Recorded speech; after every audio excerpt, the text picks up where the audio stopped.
말씀 요한복음 8장에서 보겠습니다. 12절 말씀입니다.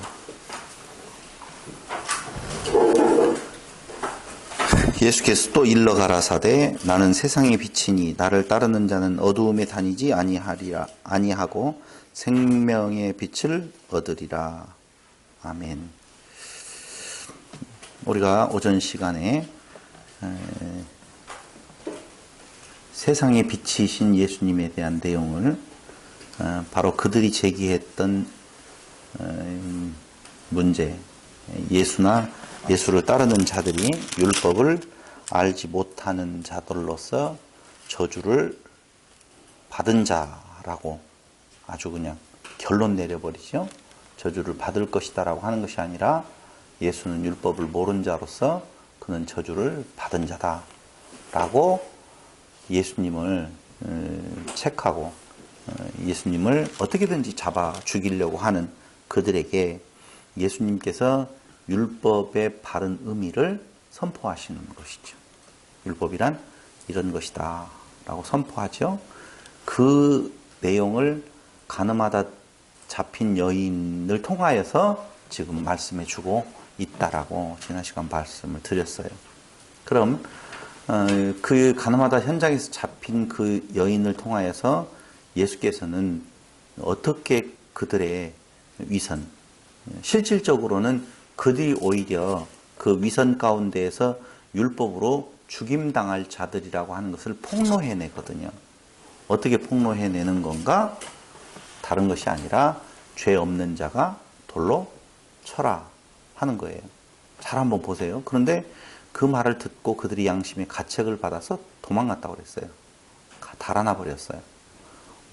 뭐가 양심의 가책을 받았을까요? 죄 없는 자는 돌로 쳐라. 근데 아까 설명을 할 때는 뭐라고 이야기했냐면 율법을 그 바닥에다가 썼을 것이다 라고 하는, 율법이 떨어지면 당연히 거기에는 무릎 꿇음이나 아니면은 도망가, 그게 죽음이라는 거지. 오히려 사망이라는 거예요.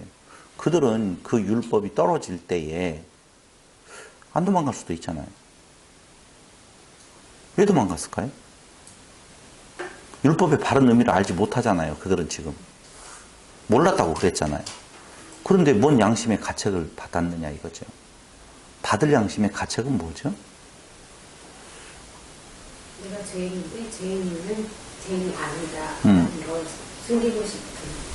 죄인인 줄을 그들은 스스로 고백하지도 않잖아요. 죄인인 줄 알았으면 무릎을 꿇었을 거 아니냐 이거죠. 죄인인지 알면서 그걸 부인하는 거. 알는데 부인한다. 이중인격이네. 이런 거예요. 이제 이런 거 하나를 그냥 놓치고 넘어가면 그냥 그러려니 하고 넘어가는데 나중에 가서 보면 헷갈려요. 왜 도망갔을까? 왜 거기 양심의 가책을 느꼈을까?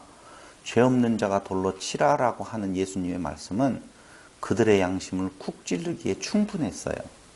왜냐하면 유대인들은 율법을 잘 아는 자들이에요. 근데 그 율법은 조항조항 항목으로 놓아두면 지킬 수 있는 것 같아요.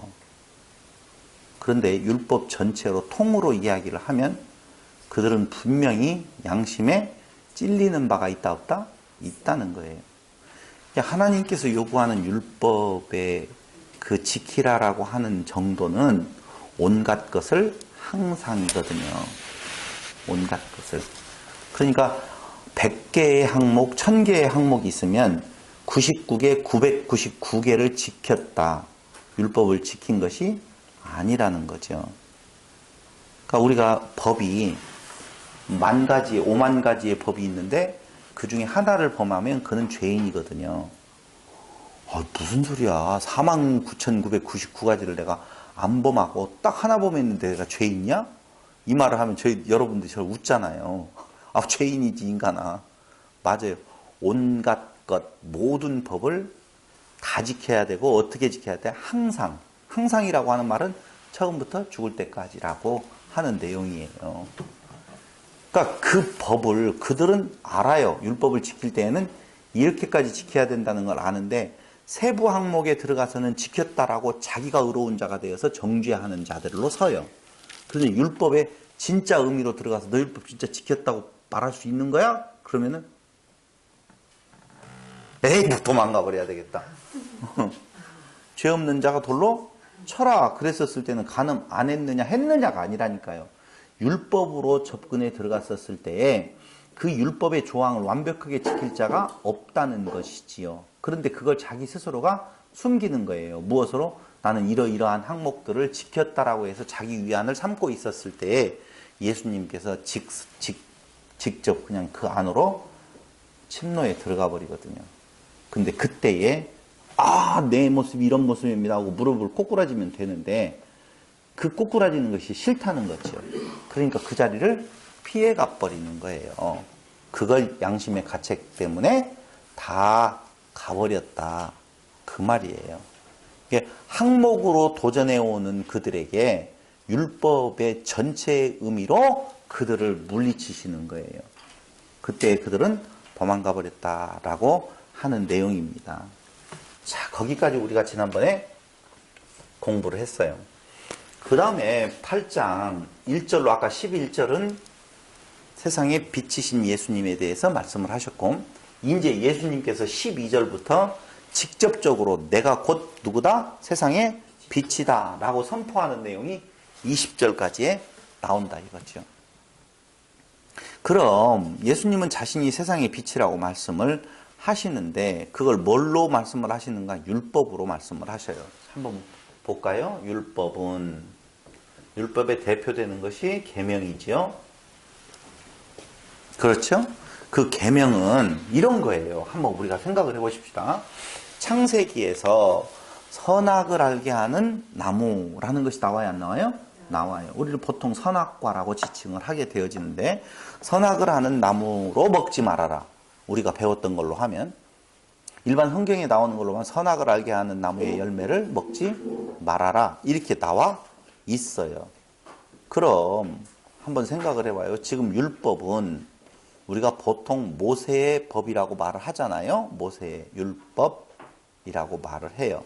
그 모세의 율법과 우리가 흔히 말하는 선악과하고는 어떤 관계가 있을까요? 선악과와 모세의 율법의 관계는 차이가 있다, 없다? 답은 없다가 정답이에요. 율법, 계명은 하라 하지 말라 똑같아요. 그러니까 모세에게 두 돌판의 계명을 준 거나 하나님께서 아담에게 그 선악을 하는 열매를 먹지 말아라 이 말이나 둘 다 한마디로 말하면 뭐라는 거예요? 율법이다. 이렇게 말할 수 있어요. 그럼 오늘날에도 마찬가지예요. 우리는 옛날 아담이 따먹었던 그 안에서 그 죄가 유전되었다라고 생각하시면 안 돼요. 우리도 오늘날 그 법이 떨어지면 그 앞에서 나도 분명히 죄인으로 드러나게 되어 있어요. 그런데 아까 이야기했어요. 율법을 주신 목적이 어디에 있느냐 하면은 자기의 의를 세워라 라는 의미가 아니라고 그랬어요. 그럼 모세에게 율법을 줄 때 이 율법의 조항을 지켜라 라고 준 것이 아니라 내 모습을 드러내게 나의 모습을 너의 모습을 드러내어서 무릎 꿇어라 그 말이거든요. 한마디로 말을 하면 그렇게 우리가 잘 지금 공부했어요. 그럼 아담에게 준 선악을 하는 열매를 먹지 말으라는 말은 먹지 말으라는 말이에요? 먹은 자라는 말이에요? 먹은 자라는 말이에요. 그러므로 자꾸 잘못 생각을 하면 그때 아담이 선악을 하는 열매를 안 따먹었으면 이 고통이 없었을 텐데 어림도 없는 이야기예요. 계명은 우리에게 지켜서 자기의 의를 세우라 라고 준 것이 아니라 너는 간음한 자다. 너는 먹은 자다. 너 스스로는 아무것도 의를 세울 수 없는 존재다 라고 하는 것을 알게 하려고 한다니까요. 딱 두 가지예요. 율법, 법, 계명이 선포되어지면 엎드리는 자냐 아니면 자기의 의로 삼아 자기를 드러내려고 하는 자냐. 둘 중에 하나라니까요. 그런데 자기의 의를 삼아서 자기의 의를 드러내려고 하는 자에게는 당연히 율법은 그에게 정죄, 죄인 만들어서 죽여버린다니까요. 근데 우리는 지켜야만이 된다고 생각을 하는데 그때 그 바리새인들과 유대인들이 율법을 철저히 지켰다라고 하면서 예수 앞으로 나아올 때에 이 독사의 자식들아 라고 말하. 우리는 그때의 바리새인들이 특별하게 나쁜 짓을 하면서 속으로는 나쁜 짓을 다 하면서 겉으로만 그렇다라고 생각하면 진짜 안 돼요. 오늘날로 보아서 그 사람들이 진짜 한국 교회에 퍼져 있다라고 보면은요, 한국 교회에서 그 사람들은 대단한 신앙인으로서 추앙받을 거라니까요. 그런 존재들이에요. 오히려 우리보다도 훨씬 더 마음의 진정성이 있는 행동을 했던 자들이라니까요. 근데 왜 그런 자들을 예수님께서는 독사의 자식이라고 정죄를 해버리는 건가? 그게 율법에 주신 바른 의미. 그것이 뭐냐? 너의 의 없다. 근데 너의 의 없다. 너 아무것도 아니다라고 깨달아 알게 그걸 선포하는 법을 가지고 자기의 의를 삼아버리는 자들의 모습. 요한복음 3장 19절로 21절 한번 볼까요? 요한복음 3장 19절로 21절.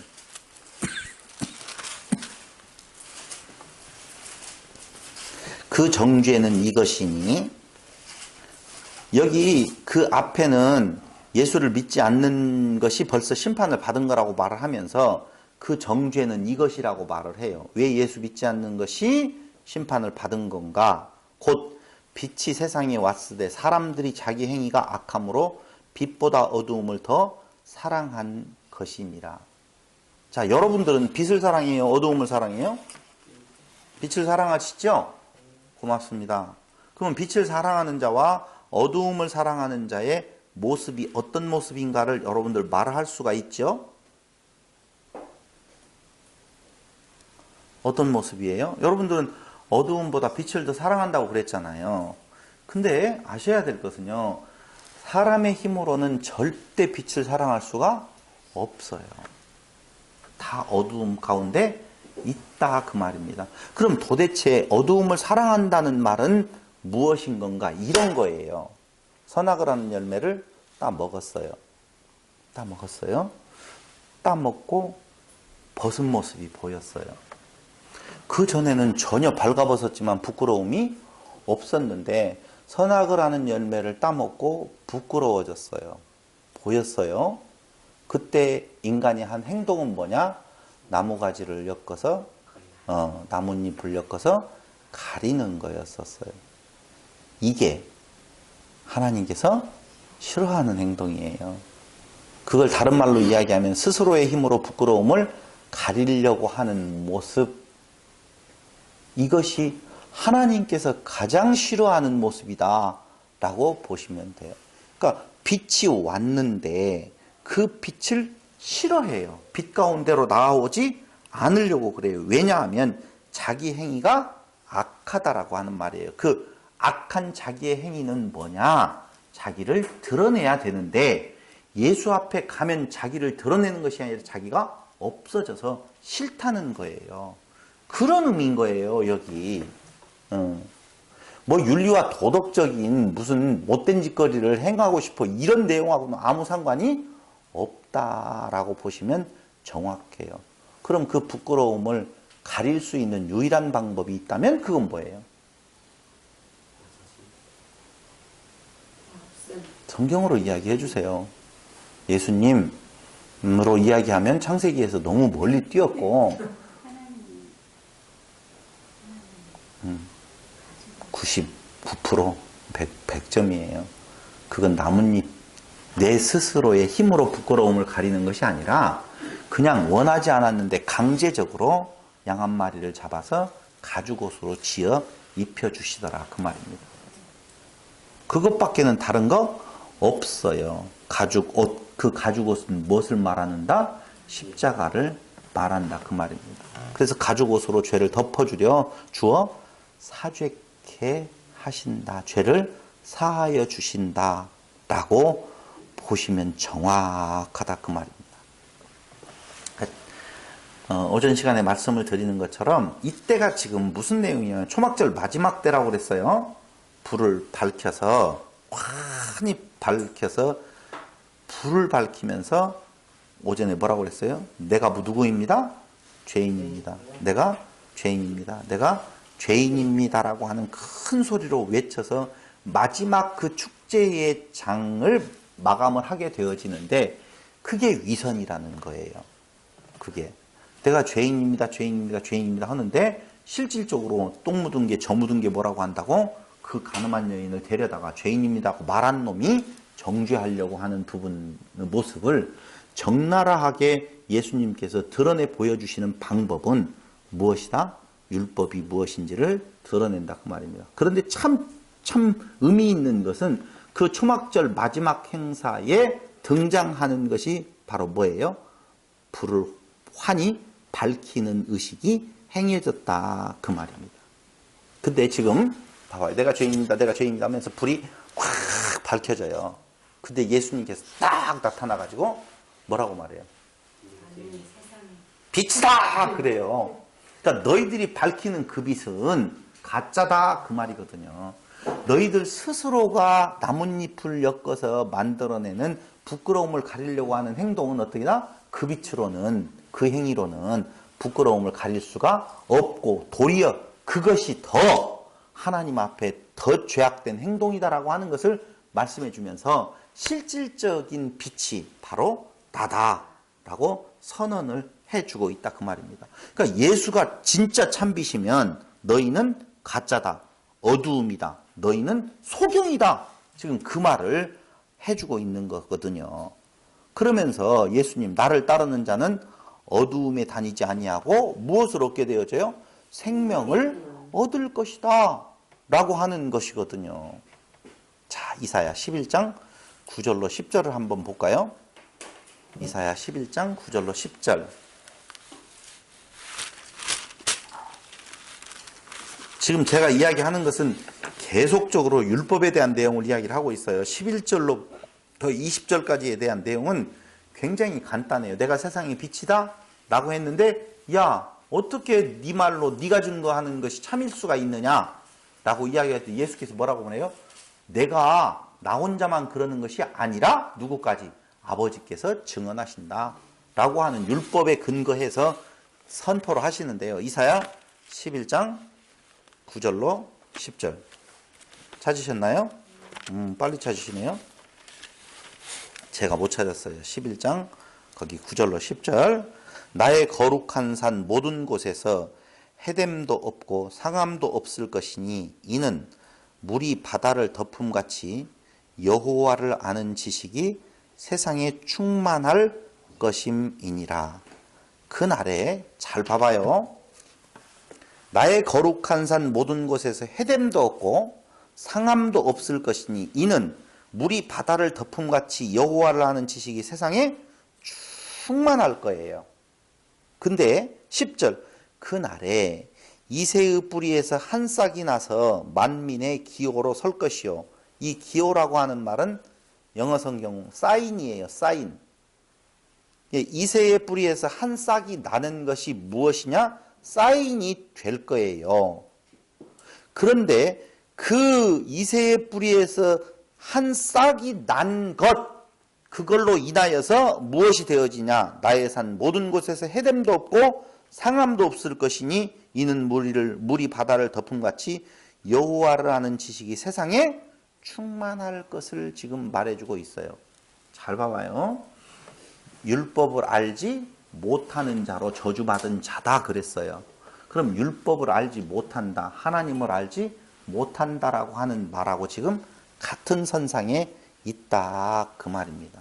다시 하나 더 보겠습니다. 이사야 60장 1절로 3절.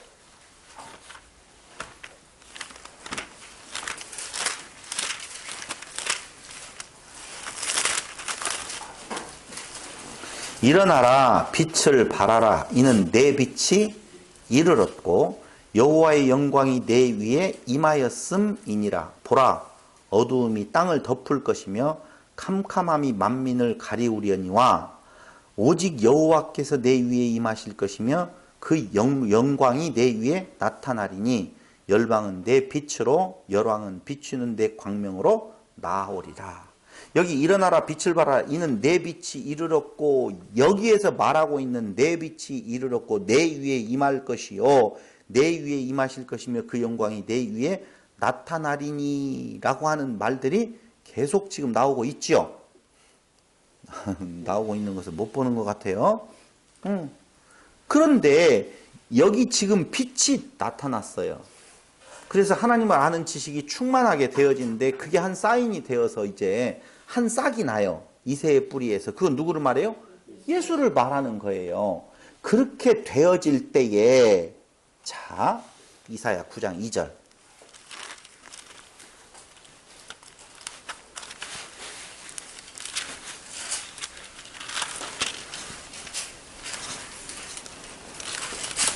장 2절 거기에 보면 흑암에 행하던 백성이 큰 빛을 보고 사망의 그늘진 땅에 거하던 자에게 빛이 비추도다. 6절로 7절 이는 한 아기가 우리에게 낳고 한 아들을 우리에게 주신 바 되었는데 그 어깨에는 무엇요? 정사를 메었고 그 어깨에는 정사를 메었고 그 이름은 기묘자라 모사라 전능하신 하나님이라 영존하시는 아버지라 평강의 왕이라 할 것임이라. 그 정사와 평강의 더함이 무궁하며 또 다윗 위에 앉아서 그 나라를 굳게 세우고 자금 이후 영원토록 공평과 정의로 그것을 보존하실 것이라.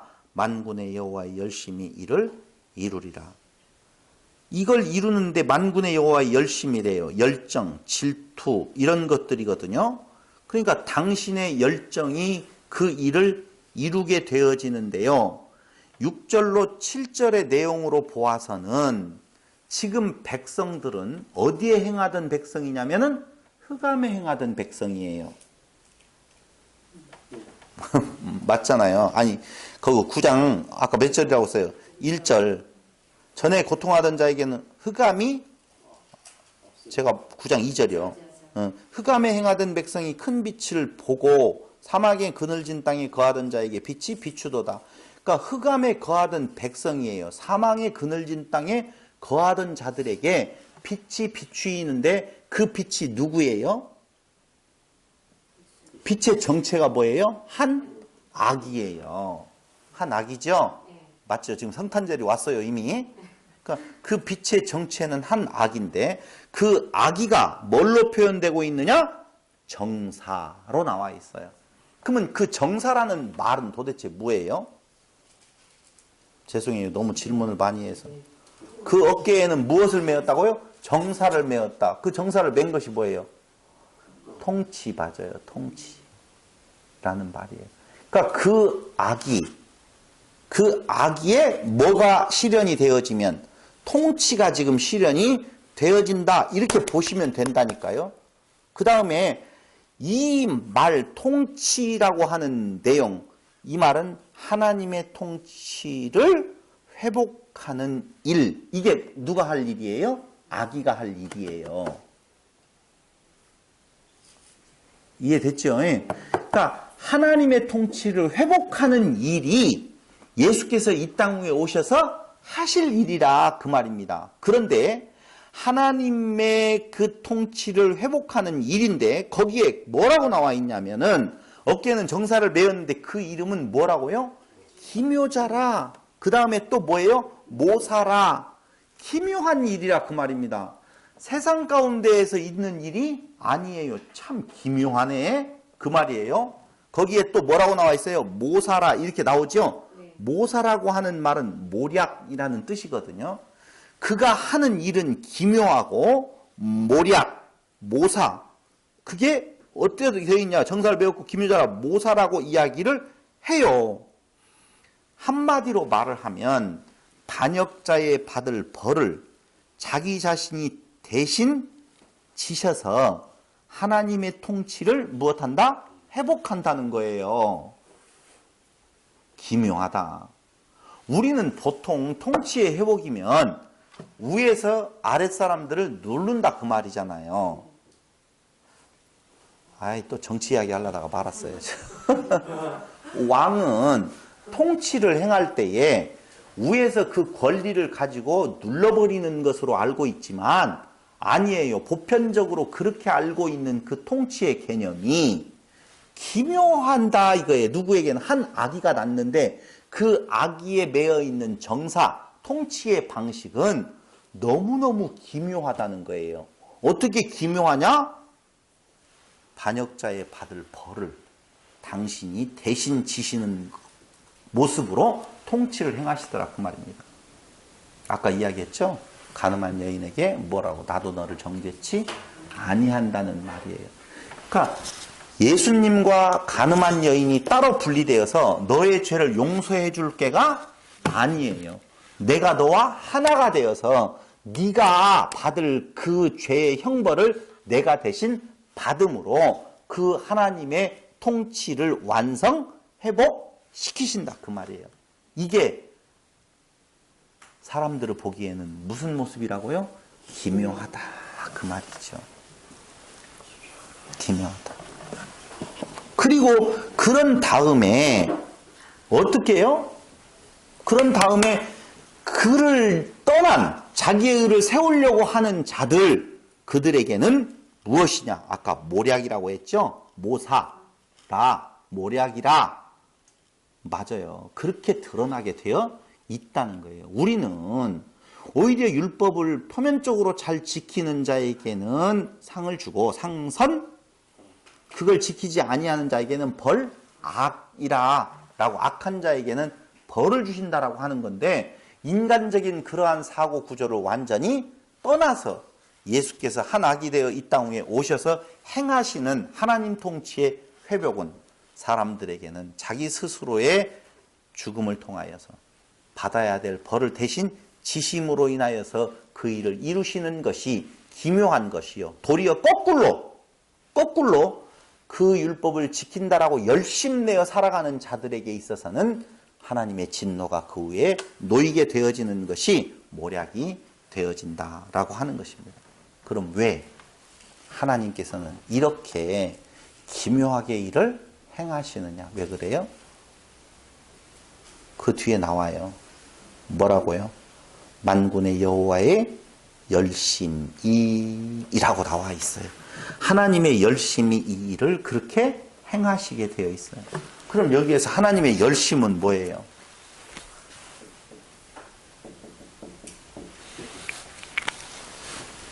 그걸 사랑이라 그렇게 말씀을 드렸잖아요. 열정, 열심. 질투하시는 하나님은 다른 말로 바꾸면 사랑의 하나님이라고 말씀을 드렸어요. 못 참아요. 하나님은요, 자기가 선택하여 불러낸 자들이 사단의 손아귀에 들어가는 것을 절대 질투나서 참지를 못하셔요. 그렇기 때문에 세상이 이해할 수 없는 기묘한 일을 기묘한 방법으로 그 통치를 회복하신다라고 하는 것입니다. 충분히 이해되셨으리라고 생각을 해요. 그런데 보세요. 문제는 어디가 있냐면요. 하나님의 말씀이 선포가 되어져요. 선포가 되어져요. 근데 그 하나님의 말씀, 기묘하신 하나님의 통치의 방식으로서의 말씀이 선포가 되어지면 사람들은 그걸 좋게 생각할까요? 나쁘게 생각할까요? 자, 이미 심판 아래 놓여있는 자들은 놓아두어요. 놓아두고 하나님의 택한, 하나님의 열심에 해당되어지는 자들에게 하나님의 복음의 메시지가 증거되어져요. 그럼 그 증거되어질 때에 요한계시록 10장 1절과 9절로 10절에 보면 한번 거기 가서 보셔요. 요한계시록 10장 1절 내가 또 보니 힘센 다른 천사가 구름을 입고 하늘에서 내려오는데 그 머리 위에 무지개가 있고 그 얼굴은 해 같고 그 발은 불기둥 같으며 여기 보시면 재밌는 말 나오죠? 힘센 다른 천사가 있어요. 구름을 입고 하늘에서 내려와요. 구름을 입었대요. 그 머리 위에 뭐가 있어요? 무지개가 있어요. 자, 구름은 뭘로 되어 있어요? 물이에요. 그런데 그 물이 있는 곳에 무지개가 빛난다라고 하는 말은 빛이 비추었다 그 말이에요. 근데 그 뒤에 그 머리 위에 무지개가 있고 그 얼굴은 해 같고 그 발은 불기둥 같으며 해 불기둥 하니까 벌써 떠오르는 것이 있죠. 어떤 것이 떠올라요? 그렇죠. 떠올랐어요. 잘하셨어요. 두 가지가 떠올랐어요. 여러분들 머리는. 첫째는 뭐가 떠올랐고요? 성막. 그래요. 광야에서의 구름기둥과 불기둥 떠올랐어요. 또 하나 떠올랐죠? 그렇죠. 그럼 표정만 봐도 내가 여러분들이 다 불가성령 이제까지 공부했잖아요. 7장에 뭐? 물, 구름, 8장에 빛 이야기 하잖아요. 다 지금 같이 연결되어져 있는 거예요. 그러니까 요한계시록에서 한 천사의 모습을 10장 1절에서 지금 보여주고 있어요. 그 보여주고 있으면서 몇 절로 넘어가자라고 했냐면요. 제가 9절로 10절 넘어가 봐요. 내가 천사에게 나아가 작은 책을 달라 한즉 천사가 가로되 갖다 먹어버리라. 아까 그 천사가 보여줬잖아요. 그렇죠? 무지개 천사라고 우리가 이야기를 할까요? 근데 그 무지개 천사의 모습은 어떻게 지금 9절에서는 표현되고 있냐? 그 천사에게 나아가 작은 책을 달라 한즉 천사가 가로되 갖다 먹어버리라. 내 배에는 쓰나 내 입에는 꿀같이 달리라 하거늘 내가 천사의 손에서 작은 책을 갖다 먹어버리니 내 입에는 꿀같이 타나 먹은 후에 내 배에서 서는 쓰게 되더라. 저가 내게 말하기를 네가 많은 백성과 나라와 방언과 임금에게 다시 예언하여야 하리라 하더라. 잘 보세요. 자, 지금 이런 장면이에요. 천사 앞에 나아갔어요. 요한이 나아가서 작은 책을 달라. 그러니까 줘요. 근데 그 책이 먹을 때에 입에서는 달고 배에서는 써. 설명이 끝났어요. 그러고 난 뒤에 너는 가서 많은 백성과 나라와 방언과 임금에게 다시 예언하여라 하리라. 그럼 먹은 것이 책을 먹었어요. 달고 쓰고 다시 무엇해야 돼요? 예언해야 돼요. 뱉어내야 돼요. 아, 이해됐죠? 그럼 한번 생각을 해봐요. 그 말씀이 먹을 때에는 달아. 그런데 배에서는 써. 지금 천사가 누구를 말하는 거예요? 예수를 말하는 거예요. 머리 위에 무지개가 있다. 자기 자신을 지금 말해주고 있어요. 근데 여기에서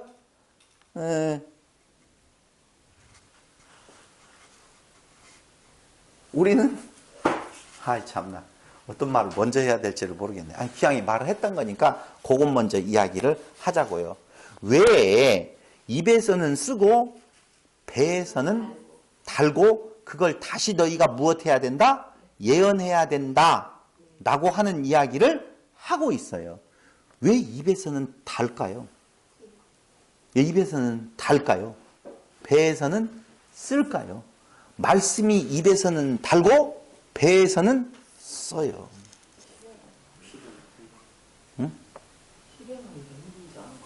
응? 좋았어요. 들어가는 것은. 근데 제가 그 말을 하기 전에 몇 가지를 우리가 살펴보고 난 뒤에 그 다음에 그걸 풀어보면 아, 이 말이 이런 거구나 라고 하는 것을 알 수가 있어요. 일단 7장에서 우리가 요한복음 7장에서 물에 대한 이야기가 나오고 8장에서는 당연히 빛에 대한 이야기가 나왔어요. 이건 창세기 1장 2절로 5절에 똑같은 내용이 나오게 되어지는데 아까는 광야에 다닐 때 구름기둥과 불기둥을 이야기했어요. 근데 그 전에 나오는 물과 불이 나와요. 그게 뭐냐면은 창세기 1장 2절로 5절에 보니까 한번 보세요. 거기.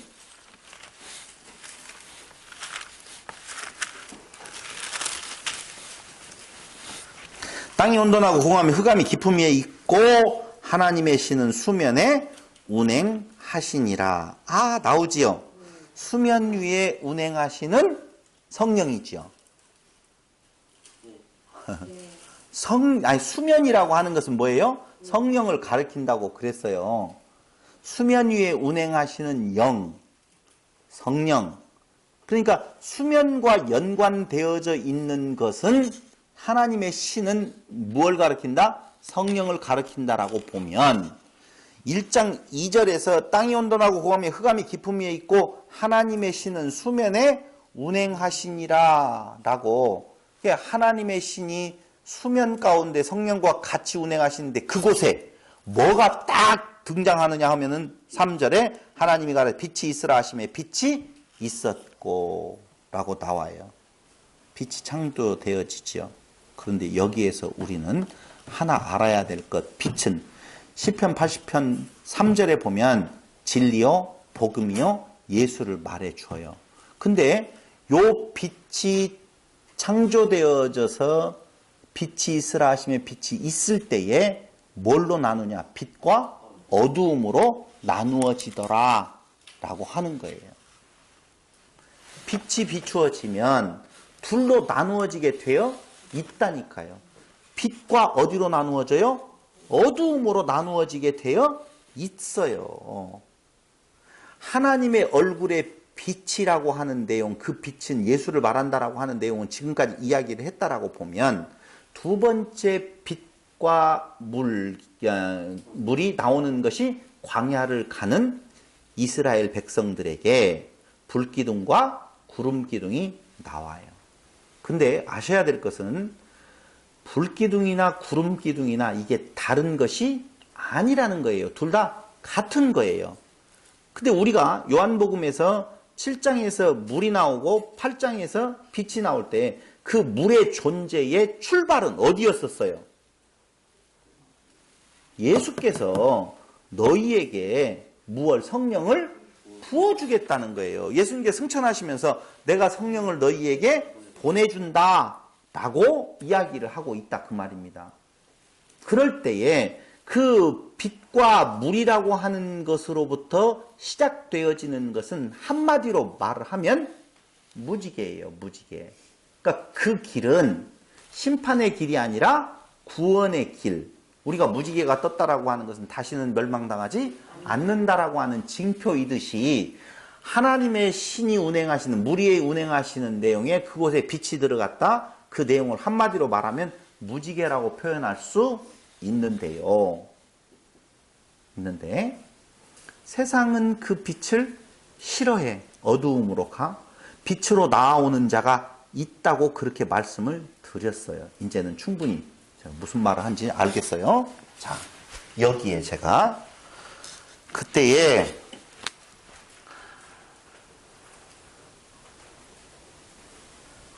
조금 전에 요한계시록에서 거기 몇 장이에요? 10장이던가요?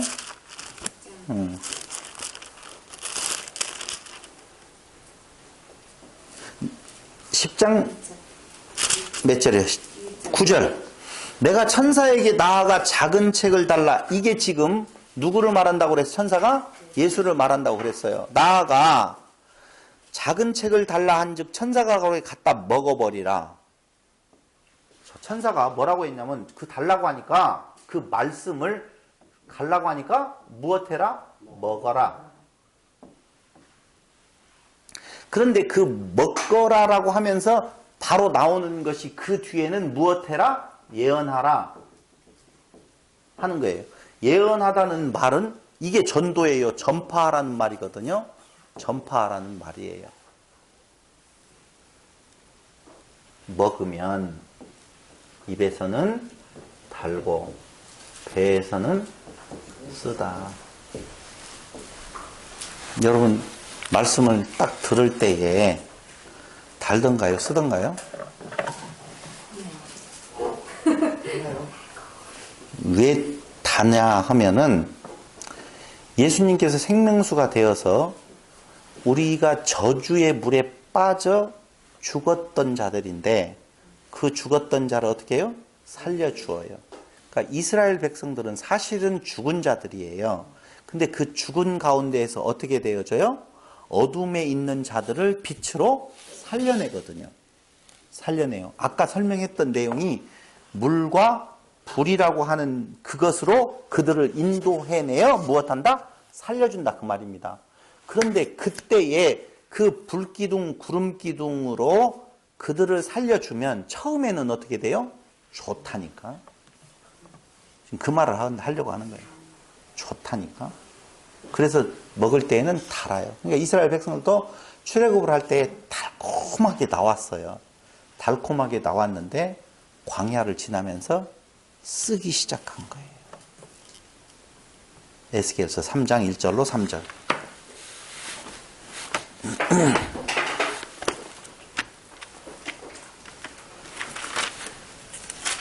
에스겔서 3장 1절로 3절. 그가 또 내게 이르시되 인자야 너는 받는 것을 먹으라. 또 나오죠.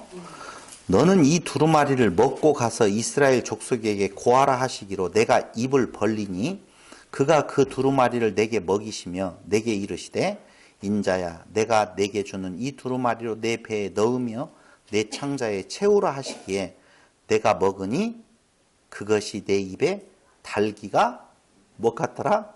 꿀 같더라 라고 했어요.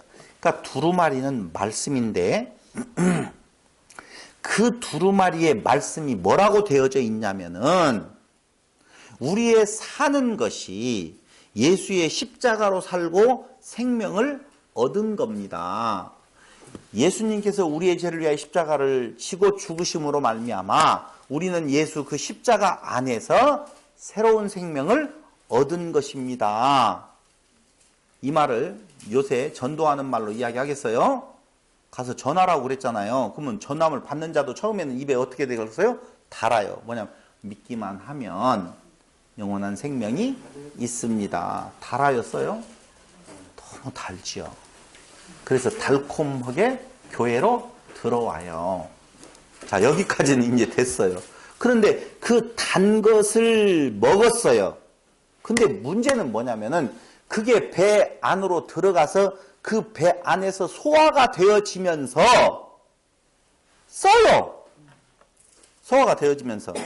왜 그 소화가 되어지면서 쓰느냐라고 하면 그 두루마리의 말씀이 들어갈 때는 예수의 십자가로 말미암아서 우리에게 영원한 생명이 왔습니다.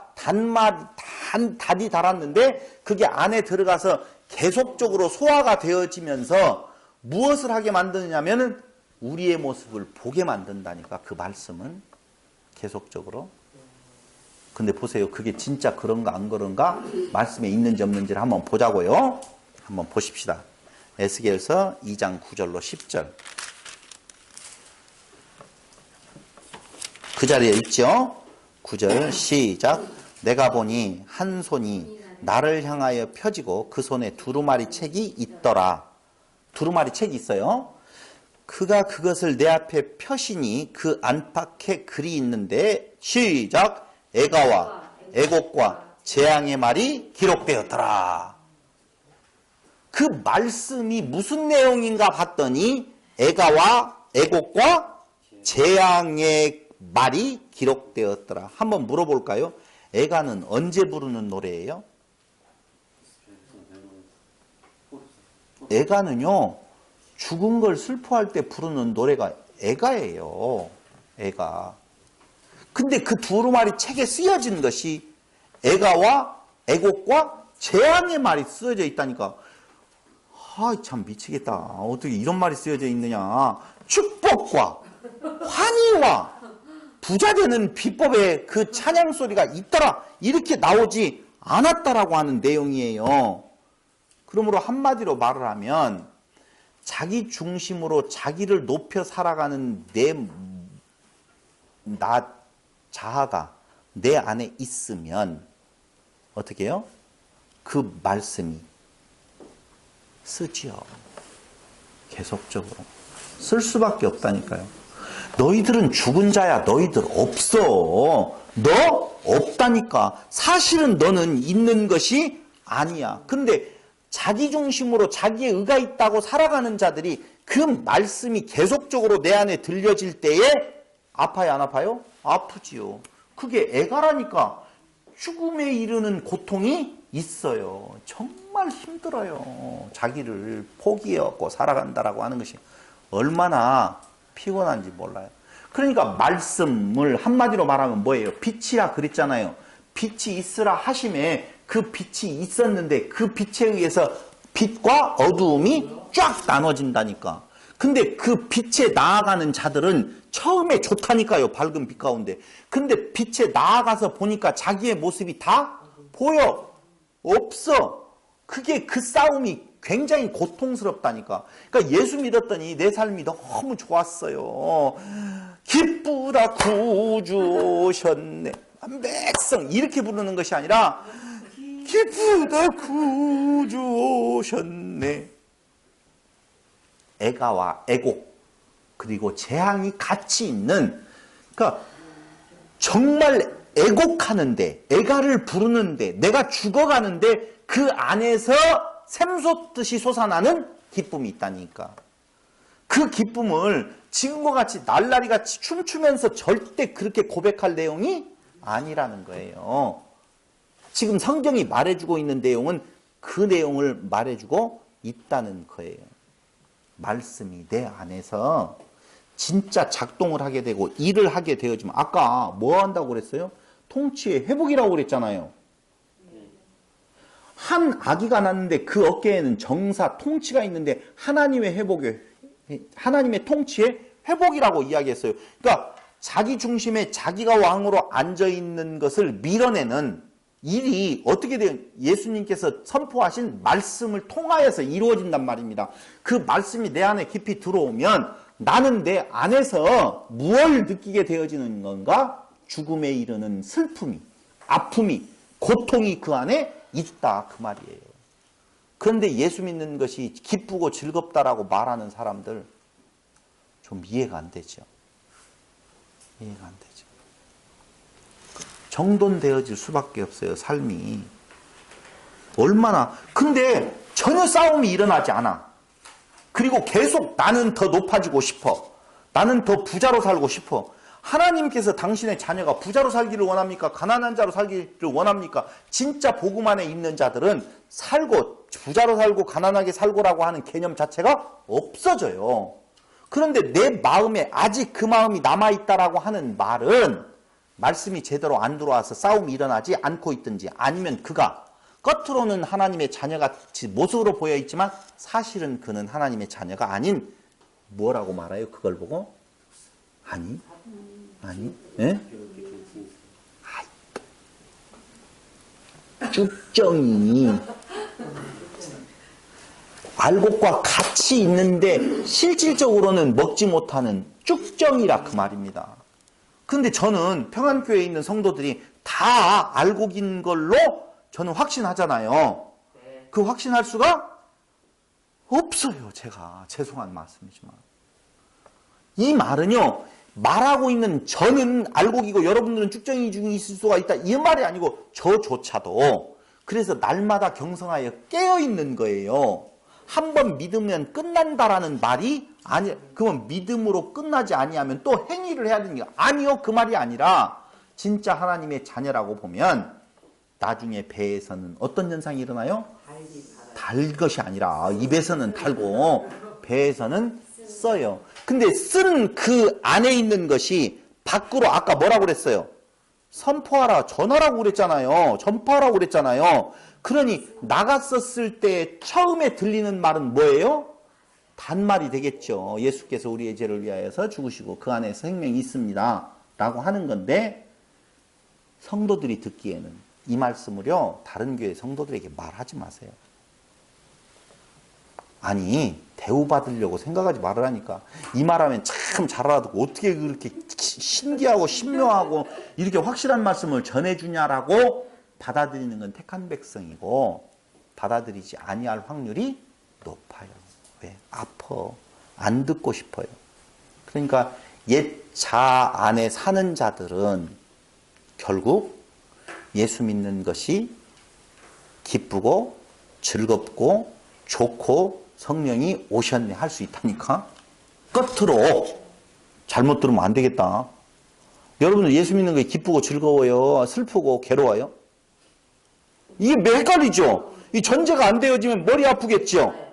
근데 성경의 말씀의 내용은 이미 뭐라고요? 애가와 애곡과 재앙의 말씀이라. 우리 사는 날 동안에 자기 스스로가 높아지고 정말 축복되어지고 기쁘고 육체가 평안함에 거할 수 있는 삶이 아니라는 거예요. 그러면 뭐예요?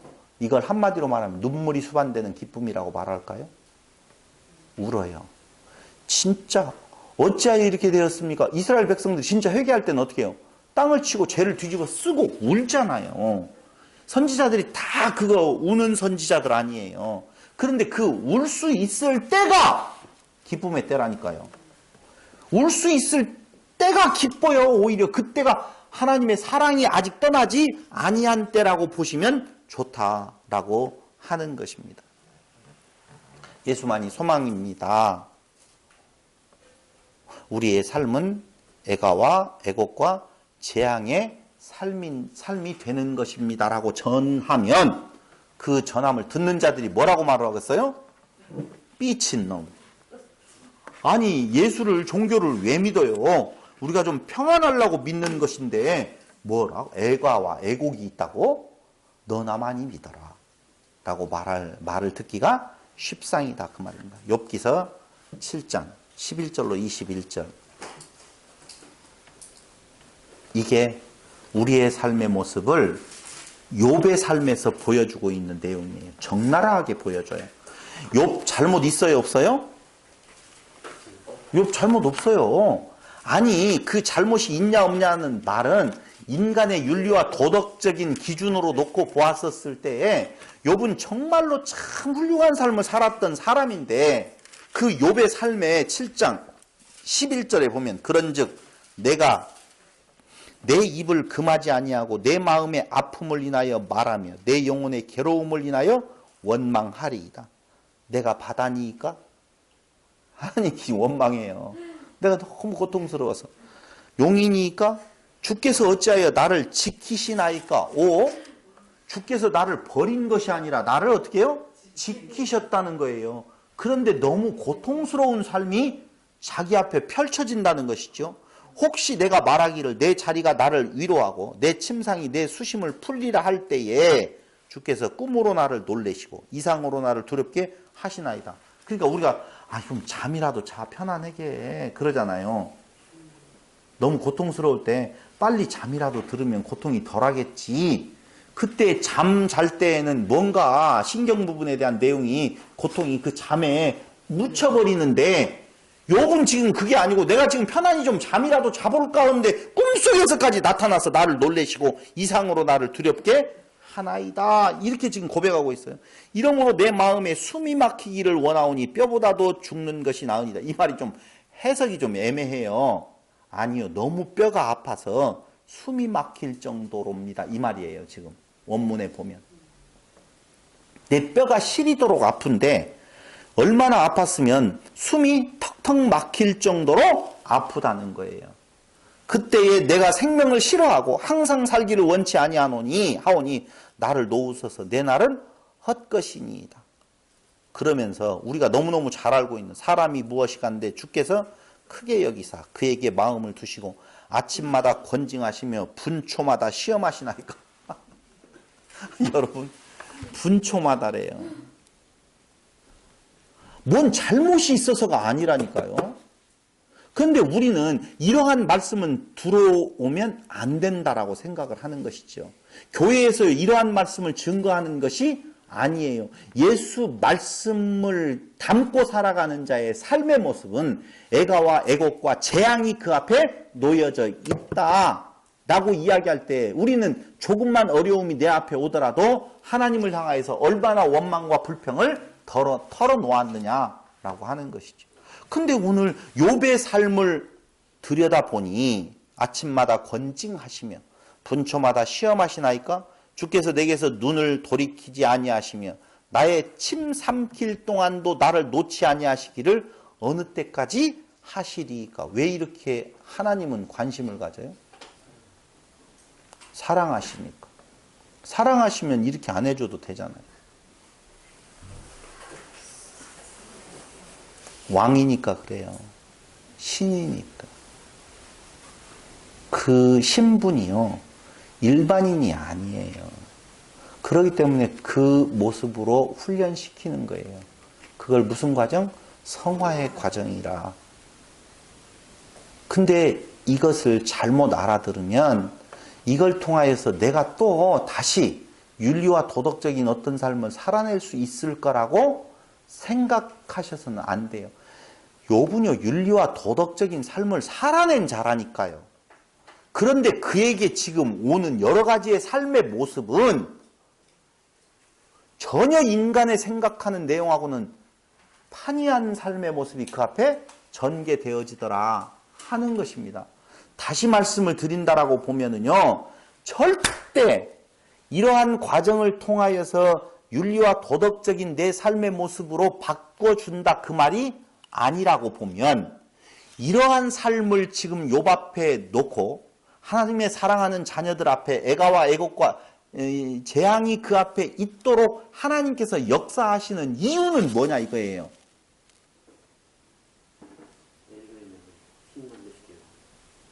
그런데 그 말을 어떻게 만드시는 건가? 우리의 삶의 모습이 애가와 애곡과 재앙의 삶을 경험케 하시는 이유는 한마디로 말하면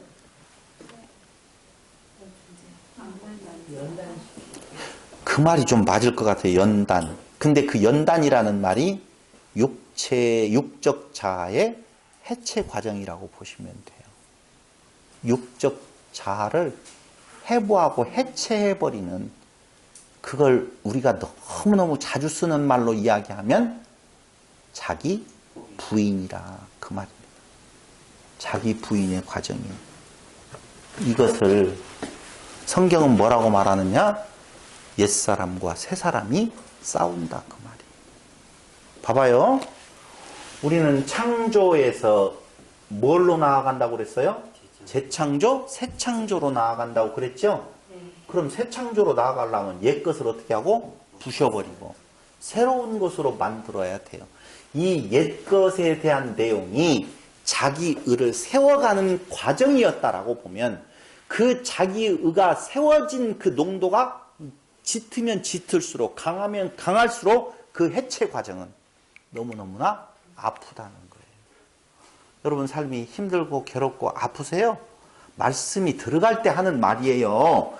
육적 욕망 가운데 살아가다가 어려움이 오는 것 말고, 그거 끼면 안 될 내용이고요. 진짜 중요한 것은 말씀이 내게 들어와서 자기를 해체해가는 그 과정에 있어서 힘들고 어렵고 괴롭고 너무너무 고통스럽다, 내 자아가 얼마나 강하게 있었는가를 생각해 봐야 될 필요성이 있다는 것이죠. 복음이 들어오면 오히려 무기력해지고 살 소망이 끊어지게 되어진다. 그러면 어떻게 돼요? 내 인생 반항이 일어나겠죠? 반항이 일어나요. 강한 반항이 일어나요. 그 반항이 강할수록 싸움은 더 치열해요. 그때 반항이 일어나면 어떻게 해야 돼요? 안 해야 되죠? 정확하게 말하면, 아하, 이것이 내 모습이구나 그 말이에요. 반항을 하지 말아라라는 말이 아니에요. 봐봐요. 천국은 침노를 당한다 그랬죠. 침노하는 자가 빼앗는다고 그랬죠. 그러니까 우리가 천국을 향하여서 침노에 들어가는 것이 아니라 천국이 우리 안으로 들어와요. 침노에 들어와요. 그래서 나를 천국으로 만들어 버려요. 재창조, 새창조 해내버린다 그 말입니다. 그때에 내 자아가 강하고 강하면 강할수록 그 내면적인 치열한 싸움은 자기의 애곡과 고통이 심하게 되어지죠. 그 과정을 겪으면서 우리의 모습이 이게 내 모습이구나라고 알 때에 이 모습 위에 임하신 하나님의 은혜에 대한 사랑이 나의 삶을 바꿔 놓는 거예요. 그때 그 나의 삶을 바꾸어 놓는 것, 그것이 윤리와 도덕적인 것이 아니라는 것이죠. 내 일상생활에서 윤리와 도덕적인 삶의 변화가 아니에요. 바라보는 관점이 달라진 거예요. 그러니까 무엇을 하냐 하지 않느냐가 아니라니까요. 이걸 어떻게 말을 해야 되느냐? 우리는요, 습관이 되어져 있어요. 그러니까 어떻게 살라고? 라고 할 때 그 어떻게 사는 것은 내가 주체가 되어서 윤리와 도덕적 율법의 그 내용을, 조항을 행하고 살아야 된다는 것이 아니라고 그랬어요. 오히려 그 모습은 욥에게서 충분하다고 그랬어요. 그런데 그 욥 안에 들어와서 하나님께서 그를 깨부수는 새 창조의, 재창조의 과정은 욥이 고백하기를 숨을 쉴 수가 없을 정도 분초마다 그렇다라고 그랬어요. 그러니 내 삶이 그렇게 바뀌어져서 이제는 그 고통이 줄어든다는 말이 아니라니까요. 그래서 이스라엘 백성들의 삶이요, 출애굽에서부터 시작해가지고 광야를 지나서 어디까지 들어가서 가나안 땅에 들어가서까지도 계속적으로 고통스러운 것이 따라다니는 거예요. 애굽에서 출애굽만 하게 되어지면 그때로부터는 하나님께 짠짜짜잔 해서 먹을 것 풍부하게 원하는 대로 팍 되어지는 것이 아니에요. 그들에게 있어서 진정한 평강은 대제국을 이루었을 때가 아니라 완벽한 하나님의 시녀가 되어서 이스라엘 백성들을 하나님의 뜻대로 하나님만 경배하며 살아갈 수 있도록 통치가 이루어질 때, 그 통치가 누구 때예요? 다윗 때에, 솔로몬 초반기에 이스라엘 백성들은 땅덩어리는 좁았지만 완전한 무엇에? 안식에 들어갈 수 있었다는 거예요. 그것이 이 땅 위에서 되어지는 것이 아니라는 사실을 아셔야 될 것입니다. 말씀은 검이라고 그랬어요. 검이 우리 안에 들어오는데 고통을 안 느낀다고요? 여러분, 이건 자칫 잘못 생각하면은요, 표면적인 고통인 걸로 생각할 수도 있다니까요. 제가 이렇게 애곡과 애가와 그 다음에 뭐예요? 재앙이라고 이야기하니까 내 육체의 끝의 삶이 그렇게 된다. 아니잖아요. 지금 잘 먹고 잘 살잖아요, 여러분. 근데 그것은요, 삶의 현장이 아니라 그렇게 무엇하는 거예요? 내 안에서 느끼는 거예요. 치열한 싸움이 일어나는 거다라고 하는 것입니다. 그러니 그 칼이 들어와서 나를 깨부수게 되어지면 그때 뭐가 되어져요? 진짜 희열이 오는 거예요. 내가 깨어짐으로 인하여서 내 자신이 주체가 아니 되어지고 그리스도의 지체로서 살아간다라고 하는 것이 채워진 만큼 그 내면적인 희열은 무엇으로도 바꿀 수 없는, 돈 주고도 어떤 것으로도 살 수 없는 부분이 있다는 것이죠. 새 창조의 과정이 이 땅이 흑암과 고통과 사망의 땅이라고 보면 나도 그 과정에서 새 창조의 과정을 거쳐가게 되어지는데요. 우리가 예수께서 빛이라고 하시는 것을 알고 그 빛을 감지할 수 있다는 말은 우리가 눈을 떴다는 말이에요. 그러니까 오직 누구만 보여요? 예수만 보여요. 한번 보십시다. 마지막으로 우리 인생이 어떤 건가? 우리는 삶을 살아가는 데 있어서 온통 관심이 잘 먹고 잘 살고 병 안 들고 살아가는 것, 그게 목적이 되어서 종교도 하나님도 그것을 이룰 수 있는 나의 후원자, 나를 도와주는 자, 나의 종으로 삼아버릴 경우가 굉장히 많다고요. 그런데 성경 시편 90편 한번 보실래요? 우리의 인생에 대해서 정확하게 논하고 있는데,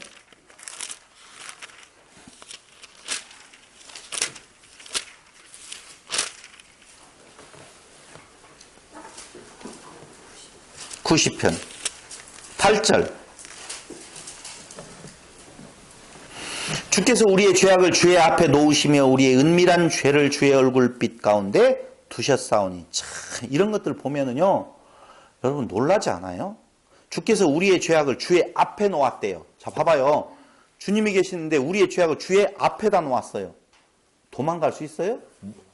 못 도망가요. 뭘 자랑할 것이 뭐가 있어요? 없죠. 우리의 은밀한 죄를 주의 얼굴빛 가운데 두셨다고 그랬어요. 그럼 이 정도면 어떤 삶인 건가? 또 한번 읽어보죠.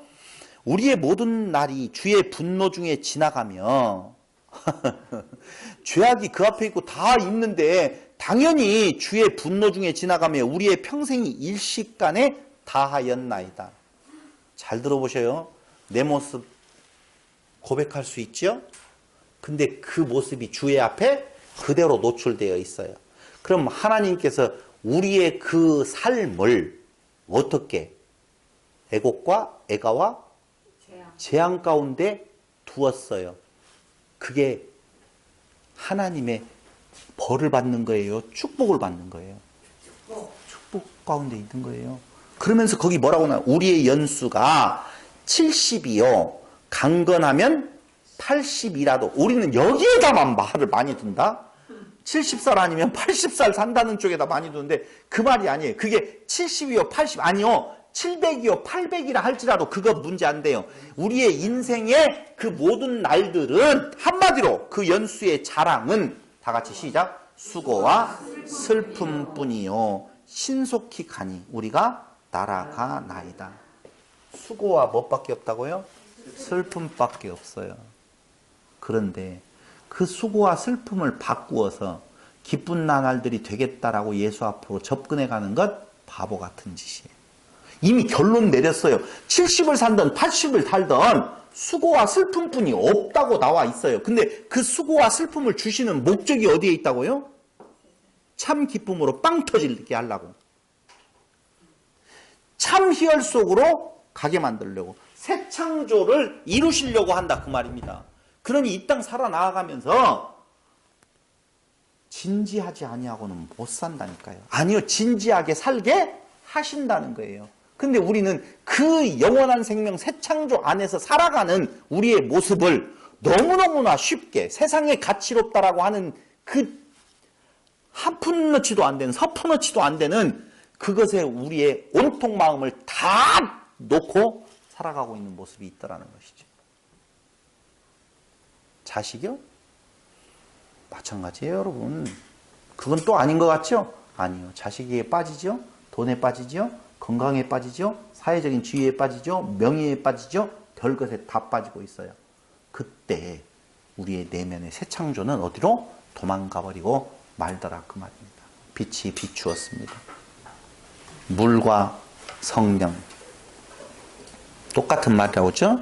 성령과 예수.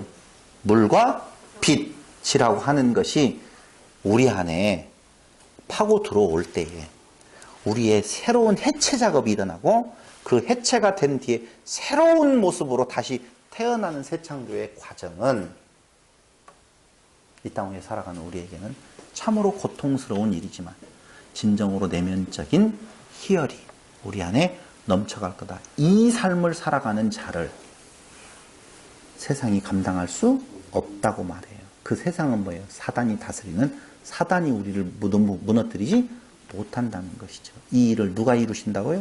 예수께서 이루셔요. 성령도 누가 보내줘요? 예수께서 이루셔요. 새 창조를 이루시는 자는, 창조하시는 자는 하나님이셔요. 새 창조를 이루는 자가 예수라고 보면 예수는 누구다? 하나님이시다. 그 말. 예수님은 하나님이십니다. 그 예수 안에 참 소망을 두고 이 땅 위에 치열하게 살아가는 성도 여러분들 되기를 바라면서 말씀 마치겠습니다. 기도드리겠습니다. 고마우신 아버지 하나님, 우리의 인생이 길어서 100년이라 할지라도 수고와 슬픔뿐이 없다라고 이미 선언하셨습니다. 수고와 슬픔 모습을 바꾸는 것이 아니라 그 모습 속에 하나님의 뜻을 발견하고 참 생명으로 거듭나게 하시는 하나님의 그 은혜 속에, 그 사랑 속에 묻혀서 내면의 기쁨이 이제 밖으로 드러날 때에 이 땅 살아나가면서 예수의 다른 길이 없다라고, 예수 안으로 앞으로 나아오라고 전하며 사는 아름다운 성도들의 발걸음이 되게 하여 주시기를 예수님 이름으로 기도드립니다. 아멘. 우리 찬송가 55장으로 찬양 드리겠습니다.